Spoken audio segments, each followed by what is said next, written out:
Assalamualaikum warahmatullahi wabarakatuh.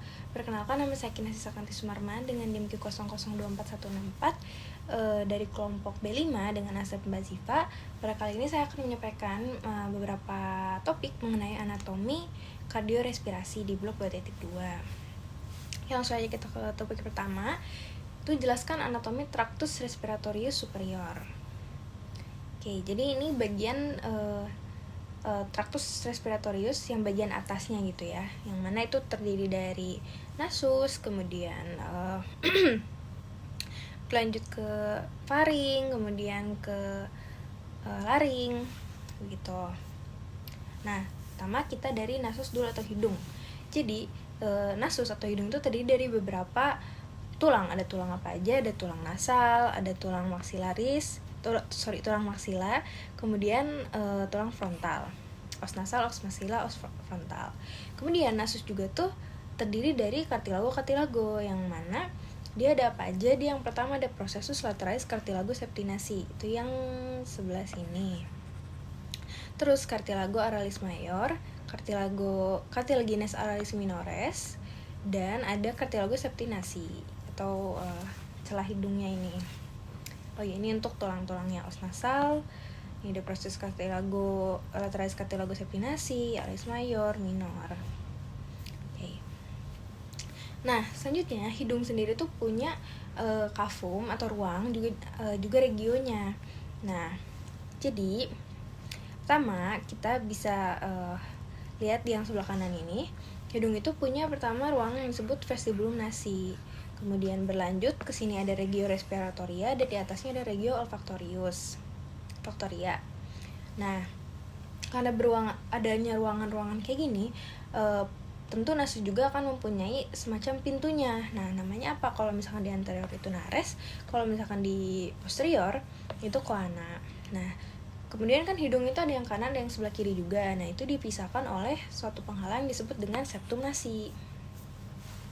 Nah, selanjutnya di dalam hidung itu kan ada dinding sebelah lateralnya, yang mana di sana itu akan ada penonjolan-penonjolan yang disebut dengan konka. Konka itu ada konka nasi superior, media, dan juga inferior. Si penonjolan-penonjolan ini atau konka ini akan membentuk suatu saluran gitu, saluran udara yang disebut dengan meatus. Nah, jadi di sini ini kan ada konka-konka, 3 konka. Terus dia itu ngebentuk kayak saluran gitu. Ada recessus sphenoethmoidalis, ada meatus nasi superior, meatus nasi media, dan meatus nasi inferior. Si meatus ini tuh sebenarnya apa? Dia itu merupakan muara dari sinus paranasalis, yang mana tiap tingkatannya itu beda. Yang pertama kan ada recessus sphenoethmoidal. Dia merupakan muara dari sinus sphenoidalis. Kalau misalnya yang kedua itu meatus nasi superior, itu dia merupakan muara dari cellulae ethmoidalis posterior. Oke, yang tiga ada meatus nasi media. Meatus nasi media yang mana di sana tuh ada beberapa bangunan. Ada bula ethmoidalis yang dia merupakan muara cellula ethmoidalis media, kemudian ada hiatus seminilaris, itu dia kayak, ini kan bula nih, ini ada hiatusnya di bawahnya, itu dia merupakan muara dari sinus maxillaris. Kemudian ada infundibulum ethmoidal, itu di ujung anterior dari hiatus semilunaris, dan dia merupakan muara dari sinus frontalis dan cellulae ethmoidalis anterior. Dan terakhir ada processus uncinnatus yang merupakan batas bawah hiatus semilunaris. Oke. Nah, setelah itu saluran yang terakhir adalah meatus nasi inferior yang merupakan muara dari ductus nasolacrimalis. Oke, untuk hidung sendiri atau nasus itu dia memiliki vaskularisasi dan inervasi. Nah, untuk vaskularisasinya itu arterinya dia tuh berasal dari arteri carotis interna et externa, yaitu kalau misalnya cabang-cabang arteri carotis externa itu yang seperti kita tahu ada arteri sphenopalatina, arteri palatina mayor, arteri labialis superior, dan ramus lateralis nasi. Kemudian kalau misalnya cabang dari arteri carotis interna itu ada arteri ethmoidalis anterior, juga arteri ethmoidalis posterior. Untuk vena-vena dari nasus ini dia tuh mempunyai nama yang sama dan dia tuh berjalannya berdampingan dengan arterianya. Oh ya, di sini juga tuh ada suatu anastomosis dari arteri cabang-cabang facialis yang membentuk plexus Kieselbach, yang mana dia tuh rawan terjadinya epistaxis atau mimisan. Dan di atas ini juga ada plexus Woodruff atau epistaxis posterior.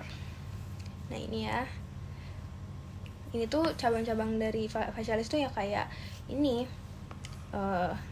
palatina mayor, sphincter palatina, labialis superior gitu. Mereka bersatu di depan sini. Kemudian untuk inervasinya dari nasus sendiri itu dia dibedakan, ada sensorik penciuman sama ada sensorik umum atau yang general. Nah kalau misalkan yang untuk penciuman itu dia diinervasi oleh nervus olfactorius atau nervus 1. Kalau misalkan yang umum itu biasanya untuk rasa sakit gitu, itu diinervasi oleh ada 2 cabang, ada cabang nervus ophthalmicus yang mana dia tuh cabangnya ada nervus ethmoides anterior dan juga posterior. Juga ada cabang dari nervus maxillaris yang mana itu ada nervus nasopalatinus. Kemudian untuk inervasi otonomnya yang mana itu untuk mengeluarkan sekret gitu ya, di dalam kavitas nasi dan sinus paranasal, dia itu diinervasi oleh nervus facialis dan nervus maxillaris. Kemudian untuk pharynx, pharynx itu dibedakan jadi tiga tingkatan gitu ya, ada nasofaring, orofaring, dan laryngofaring, yang mana masing-masing memiliki letak dan tinggi yang berbeda. Kalau nasofaring itu terletak di posterior nasus sesuai namanya, dan dia superior dari palatum mole, setinggi vertebra cervical 1 sampai 2. Kalau orofaring terletak di belakang cavum oris, setinggi vertebra cervical 2 sampai 3, dan laryngofaring itu terletak di posterior larynx, setinggi vertebra cervix 3 sampai 5. Nah, faring sendiri kita mulai dari nasofaring. Seperti yang tadi saya bilang, skeletopisnya itu vertebra cervix 1 sampai 2, fungsinya untuk respirasi. Nah, di faring ini tuh ada beberapa bangunan yang penting. Yang pertama coana. Itu yang menghubungkan dengan hidung. Kan tadi ada coana, itu kayak pintu belakangnya hidung gitu. Terus yang kedua ada opte, ostium, pharyngeum, tuba auditiva, eustachii. Dia menghubungkan dengan tympanica, telinga ya. Terus selanjutnya ada tonsila pharyngeal atau disebut tonsila adenoid, yang mana kalau misalkan terjadi pembesaran disebut dengan hipertrofi adenoid. Nah, ada torus tubarius, torus levatorius yang terbentuk oleh musculus levator veli palatini, dan ada recessus pharyngeus. Nih, ini untuk letak-letaknya. Selanjutnya, tingkatan kedua faring itu kan ada orofaring, berarti di belakang dari oris. Dia skeletopis 2 sampai 3 yang mana fungsinya untuk proses pencernaan. Di sini juga ada beberapa bangunan yang penting. Yang pertama ada isthmus faucium yang berbatasan dengan oris, kemudian ada arcus palatoglossus dan arcus palatopharyngeus yang mana masing-masing dibentuk oleh musculus palatoglossus dan musculus palatopharyngeus. Di antara kedua arcus ini terdapat sebuah cekungan yang disebut dengan fossa tonsillaris, yang mana biasanya di dalamnya ditempati oleh tonsila palatina. Kemudian kalau laryngofaring setinggi vertebra cervix 3 sampai vertebra cervix 5, yang mana di sini tuh ada fossa piriformis yang untuk menampung benda tajam yang tertelan, dan ada aditus laringis, itu pintu menuju laring.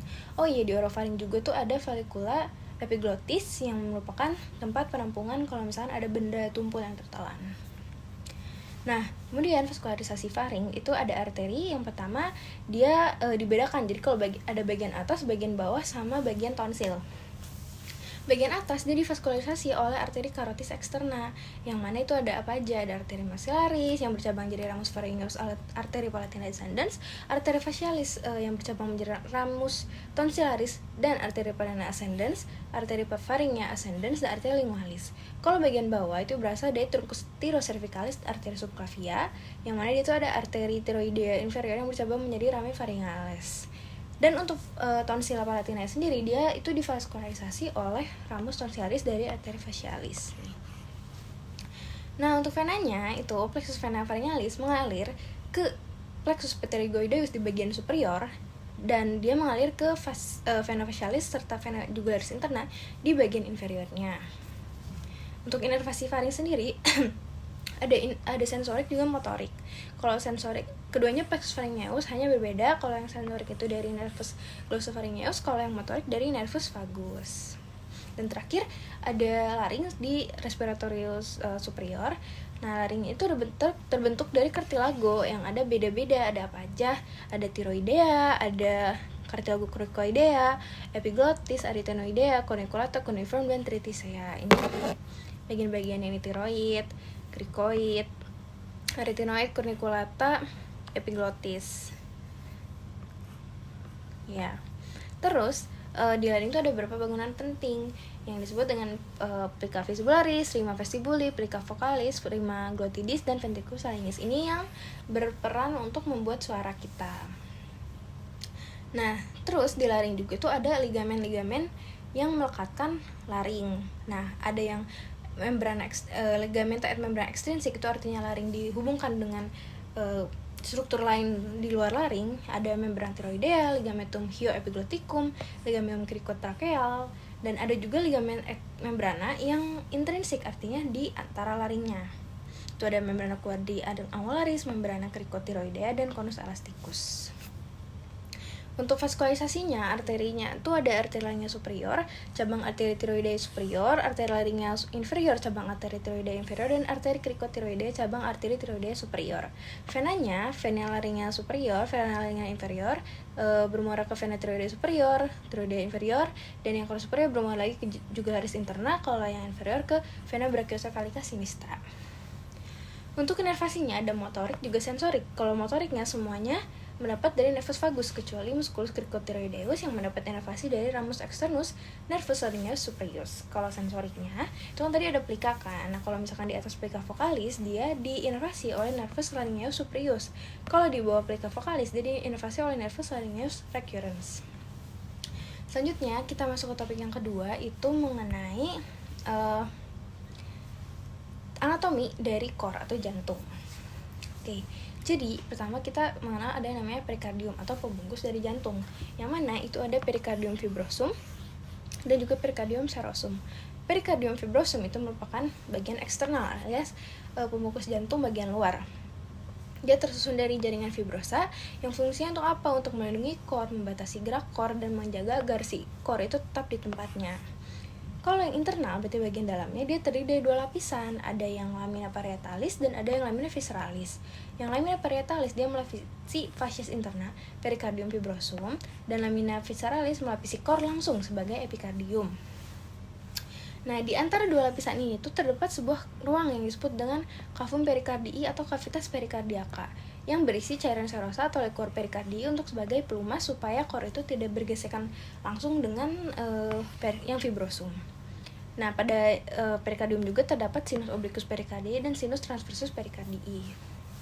Untuk vaskularisasi dan inervasinya, untuk arteri dari yang memvaskularisasi perikardium itu ada arteri perikardioverenica, cabang arteri thoracica interna, arteri musculoverenica, arteri verenica superior, arteri bronchialis, arteri esophagealis.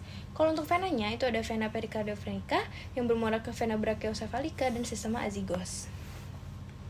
Untuk inervasinya ada nervus phrenicus itu untuk perikardium fibrosum dan lamina parietalis perikardium serosum, dan ada truncus lymphaticus juga nervus vagus untuk lamina visceralis perikardium serosum. Yap, begitu. Dan selanjutnya di core juga ada yang dinamakan dengan skeleton cordis atau kerangka jantung, yang mana di sana tuh ada trigonum fibrosum, ada annulus fibrosus, sama septum membranaceum. Ya, ini anulusnya itu ada yang atrioventriculis sinistra, dextra, aorta, dan pulmonal. Kalau misalkan trigonum itu ada yang dextra sama ada yang sinistra.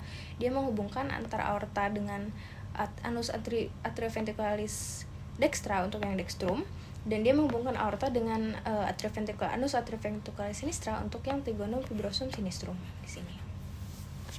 Oke, selanjutnya bagian core itu kan ada 4 ruang ya, ada 4 ruang. Yang pertama ada atrium dextra.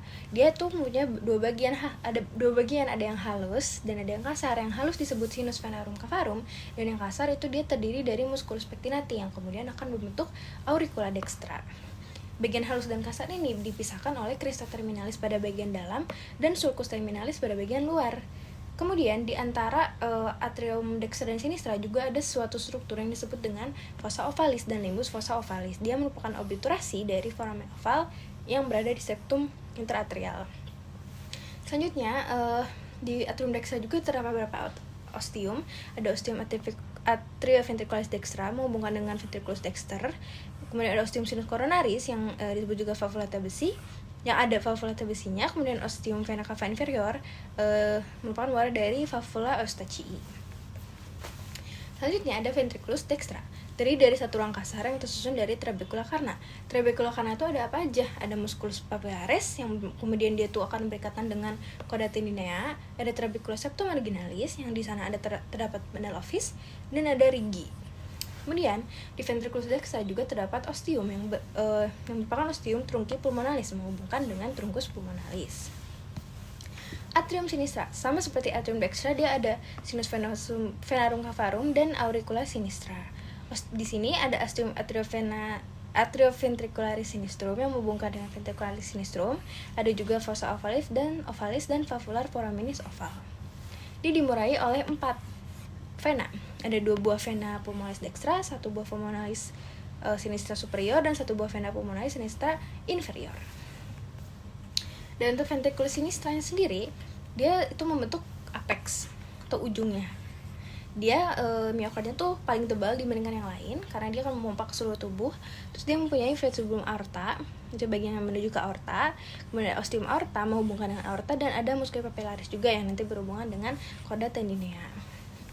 Nah, untuk cardiac cycle ini pokoknya tuh dari atrium dextrum, dia kan akan dipompa ke ke vena ventriculus dextra. Kemudian darah deoksigenasi ini dibawa ke pulmo oleh arteri pulmonal, ditukar dengan oksigen sehingga darah terorganisasi melalui vena pulmonal masuk ke atrium sinistra, kemudian ke ventriculus sinistra, ke aorta, dan akhirnya ke seluruh tubuh. Nanti balik lagi ke vena cava inferior untuk masuk ke atrium dextra. Ya, selanjutnya untuk topik yang ketiga itu ada mengenai anatomi tractus respiratorius inferior. Oke, jadi kan ada trakea dulu ya, kita mulai trakea. Dia tingginya dari vertebra cervix 6 sampai vertebra thorax 4 atau 5. Dia tuh ada 2 pembagian, ada cervicalis, pars cervicalis, ada pars thoracalis. Yang mana trakea sendiri disusun oleh yang pertama itu cartilago trachealis yang membentuk huruf C di bagian anterior dan lateralnya. Kemudian ada ligamentum anular trachealis dan musculus trachealis, juga ada jaringan pengikat elastis di sana. Nih, yang saya bilang bentuk C. Ini muskulusnya. Oke. Jadi trakea itu akan bercabang yang disebut dengan bifurcatil trakea. Dia setinggi vertebra thorax 4 atau 5. Nah, di percabangan ini ada suatu penonjolan yang disebut dengan karina. Fungsinya untuk reseptor kalau misalkan batuk dan reseptor kalau misalkan adanya iritan. Nah, trakea sendiri itu dia akan divaskularisasi oleh arteri tiroidea inferior, dan untuk drainase venanya, vena laryngeal inferior ke plexus tiroideus, kemudian ke vena laryngeal inferior. Kalau misalnya untuk inervasinya, dia tuh ada yang simpatis dan ada yang parasimpatis. Kalau yang simpatis dia truncus sympathicus, kalau yang parasimpatis nervus vagus, juga nervus laryngeus recurrens. Nah, setelah trakea bercabang itu kan akan membentuk bronkus. Yang pertama itu ada bronkus primarius. Bronkus primarius itu ada yang dextra, ada yang sinistra. Perbedaannya apa? Kalau yang dextra itu dia lebih pendek, kalau yang sinistra itu lebih panjang. Lebarnya juga yang dextra itu lebih lebar karena diameternya lebih besar, kalau yang sinistra itu lebih sempit. Nah, terus bronkus primarius dexter itu dia lebih tegak dengan sudutnya 25 derajat dengan linea mediana. Kalau misalkan yang sinistra, dia tuh lebih datar, jadi sudutnya 45 derajat dengan linea mediana.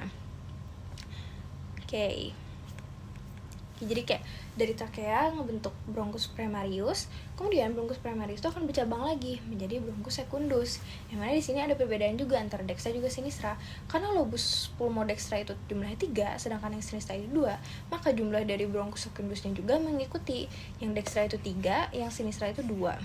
Nah, letak skeletopisnya yang bronkus secundus dexter itu masuk ke hilum atau pintu dari pulmonnya setinggi vertebra thorax 5.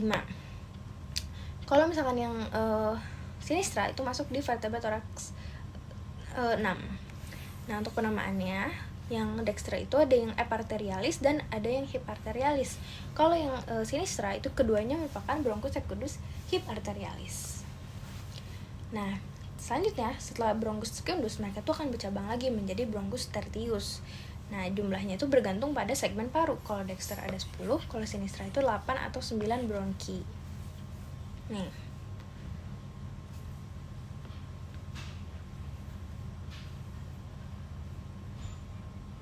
Ya, ini kan yang secundus. Ini yang tertius. Oke. Kemudian ada setelah dari itu akan berlanjut jadi bronkus respiratorius yang ini ada panahnya, kemudian ke ductus alveolaris, kemudian ke saccus alveolaris, dan ke alveolus. Tuh. Selanjutnya ada pulmo itu ada yang dextra juga sinistra. Nah, bedanya gimana? Kalau pulmo dextra itu ada 3 lobus, ada superius setinggi SIC2, medius SIC4, inferius SIC6. Dia ada 10 segmen tertius bronki. Ada juga viscera oblik pulmonis dextra dan viscera horizontal pulmo dextra. Ini yang oblik, ini yang horizontal. Nih. Oke, terus kalau misalkan yang sinistra itu dia 2 lobus aja setinggi SIC2 dan SIC6. Segmen bronkus tertiusnya ada 8-9. Kemudian dia cuma ada viscera oblik pulmonis sinistra dan ada lingula pulmonis. Kemudian ada radix et hilum. Radix itu kayak perkumpulan yang masuk ke pulmo, kalau hilum itu kayak pintunya gitu. Nih, kumpulan struktur yang melekatkan pulmo ke struktur di mediastinum itu radix. Kalau misalkan hilum, daerah tempat struktur masuk dan keluar gitu. Oh, ini yang melekatkan ya, berarti radix tuh. Nah, terus contohnya yang keluar masuk hilum itu ada bronkusnya, ada arteri vena pulmonal, sama vasa limpatik juga nervi. Nah, terus jadi ada yang suatu struktur yang merupakan obliterasi dari hilum juga ke arah posterior. Dia tuh disebut dengan ligamentum pulmonal. Fungsinya untuk apa? Untuk menstabilkan posisi lobus inferior dan mengakomodasikan gerakan naik turun dari struktur di radix pulmonalis saat bernafas. Nah, terus setelah pulmo kita masuk ke pleura. Pleura itu ada yang parietalis. Ini ada apa aja? Ada topografinya, dibedakan ada pars costalis, pars mediastinalis, pars diafragma, dan pleura cervicalis. Oke, terus ada potential space, itu kayak suatu ruangan yang dibentuk. Yang pertama ada recessus costomediastinalis, dia di tempat pleura parietalis pars costalis bersentuhan dengan pleura pars mediastinalis. Kalau misalkan yang recessus costodiaphragmaticus disebut sesuai namanya, dia lipatan pleura costalis dan diafragmatika, berisi cairan ketika berdiri, memungkinkan pulmo untuk bergerak ketika bernapas. Oke, untuk selanjutnya ada vaskularisasi dari pleura. Jadi kan tadi ada parietalis sama visceralis. Jadi untuk yang pleura parietalis itu pada pars mediastinalisnya dia di vaskularisasi oleh arteri pericardiofrenica. Kalau pas diafragmatika dia di vaskularisasi oleh arteri venica superior dan arteri musculofrenica. Pada pars costalis divaskularisasi oleh arteri intercostalis. Untuk pleura visceralis dia ada arteri bronchialis, cabang aorta descendens, pars thoracis. Nah, untuk drainase venanya dia juga dibedakan parietalis dan visceralis. Kalau yang parietalis vena bersatu dengan vena sistemik bagian dinding toraks yang berdekatan. Kalau visceralis dia bermuara ke vena pulmonalis. Dan untuk inervasinya itu pleura parietalis itu GSA atau timbul nyeri, dan pars costalisnya itu ada oleh nervus intercostalis. Kemudian pars diafragmatika dan mediastinalis oleh nervus pranicus, dan pleura visceralis itu yang tidak timbul nyeri atau yang GVA. Oke, baik, sekian dari saya. Terima kasih. Mohon maaf bila ada kesalahan. Wassalamualaikum warahmatullahi wabarakatuh.